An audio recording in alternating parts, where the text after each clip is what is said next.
Hello Anantapur, welcome back to my channel. All of you good evening and good morning అండి. Video ఎప్పుడు release అవుతుందని తెలియక అలా అన్నాను. సో ఓకే ఫ్రెండ్స్, ఇక ఇన్ఫర్మేషన్కి వస్తే కనుక తమ్నైల్ చూస్తేనే మీకు అర్థమైపోయి ఉంటుంది, స్టాక్ ఇన్ఫర్మేషన్ అనమాట.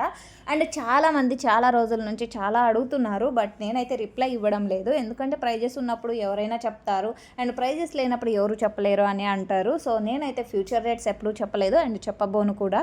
అండ్ ప్రజెంట్ వచ్చేసి చాలామంది అడుగుతున్నారు, ఇప్పుడు నాటితే రేట్లు వస్తాయా అనేసి. సో అది కూడా చెప్పనండి, ఎందుకంటే అది నాటేసరికి ఆ పంట వచ్చేసరికి అప్పటికి ప్రైజెస్ ఉంటాయో లేదో కూడా తెలియదు. అండ్ రేపు వెళ్ళే ప్రైజే మనకు తెలియదు. సో ఇంకా ఫ్యూచర్లో ఇప్పుడు నాటడం లేదు, నాటిన లేదు కూడా. ఇంకా నాటపోయేదానికి అంటే ప్లాంటేషన్ చేసేదానికి ప్రైజ్ ఉంటుందా అని అడుగుతున్నారు చాలామంది. సో తెలియదండి నాకైతేనేమో, ఫ్యూచర్ రేట్స్ నాకు ఏమాత్రం తెలీదు.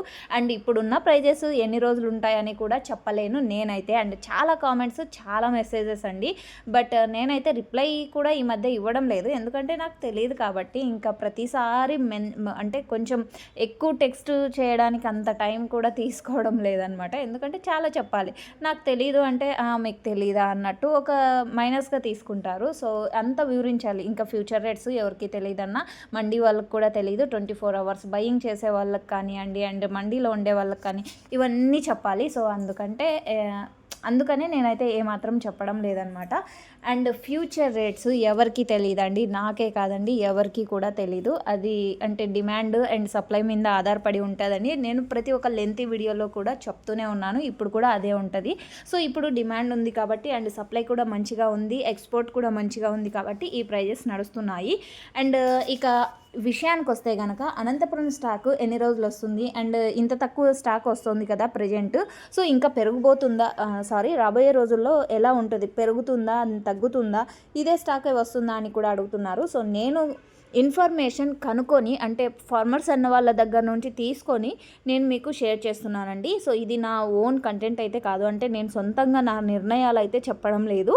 మన ఛానల్ సబ్స్క్రైబర్స్ ఉన్నారు కదండి, వాట్సాప్ గ్రూప్స్ కూడా ఉన్నాయి. మన దగ్గర ఉన్న కాల్స్ అంటే చాలామంది ఫార్మర్స్ అన్న వాళ్ళకు కాల్ చేసి వాట్సాప్ కాల్స్ అండ్ మెసేజెస్ చేసి తీసుకున్నటువంటి ఇన్ఫర్మేషన్ అనమాట. అండ్ మనకు కూడా తెలిసిందే అండి, గత 4-5 ఏళ్ళ నుంచి ఉన్నాం కాబట్టి ఈ ఫీల్డ్లో.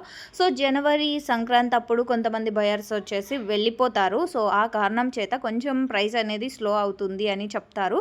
అండ్ మామూలుగా తెలియచేసేదైతే అది ఆ విషయం అనమాట. అండ్ ప్రజెంట్ స్టాక్ తగ్గింది అండ్ ఫ్యూచర్లో ఎలా ఉంటుంది అంటున్నారు. అండ్ సేమ్ అనే చెప్పొచ్చు అండి, భారీగా అయితే పెరగదు. ఎందుకంటే కనుక సో ఇప్పుడు అన్సీజన్ స్టార్ట్ అవుతుంది ఇక్కడ వచ్చేసి. అండ్ రాబోయే రోజుల్లో కొంచెం స్టాక్ అనేది తగ్గుతూ వస్తుందన్నమాట.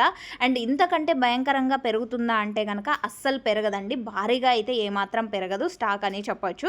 అండ్ 1,00,000 బాక్సులో లోపే రావచ్చు అని చాలామంది చెప్పారనమాట. అండ్ ఇంకొక విషయం ఏమంటే కనుక చలికి కూడా కొంచెం పంట అనేది లేట్ అయిపోతుంది చాలా వరకు. అండ్ చాలామంది మండీ ఉండదు అండ్ టమోటా మార్కెట్ క్లోజ్ అవుతుంది and after Sankranti. So buyers కూడా ఉండరు అనేది చాలామందికి తెలుసు కాబట్టి సో కొంచెం పంటలు అనేది తగ్గుతూ వస్తాయి అండ్ ఎండలు కూడా ఎక్కువ అవుతాయండి తర్వాత. సో ఆ ఎండలకి ఇటు సైడ్ అంటే అనంతపురం జిల్లా సైడ్ అయితే పంటలు రావండి, పెట్టినప్పటికీ కూడా ఎంత వాటర్ ఇచ్చినప్పటికీ కూడా అస్సలు నిలబడదు పంటలు. సో ఆ కారణం చేత రాబోయే రోజుల్లో స్టాక్ అనేది ఇంకా తగ్గే అవకాశాలు ఉన్నాయి. అండ్ పంటలు అన్సీజన్ కూడా స్టార్ట్ అవుతుంది కాబట్టి సో ప్లాంటేషన్ అనేది చెయ్యరు అని మనకు వచ్చినటువంటి ఇన్ఫర్మేషన్. అండ్ మనం గత కొన్ని ఏండ్ల నుంచి కూడా చూస్తున్నాం కాబట్టి సో ఇదేనండి రీజన్స్.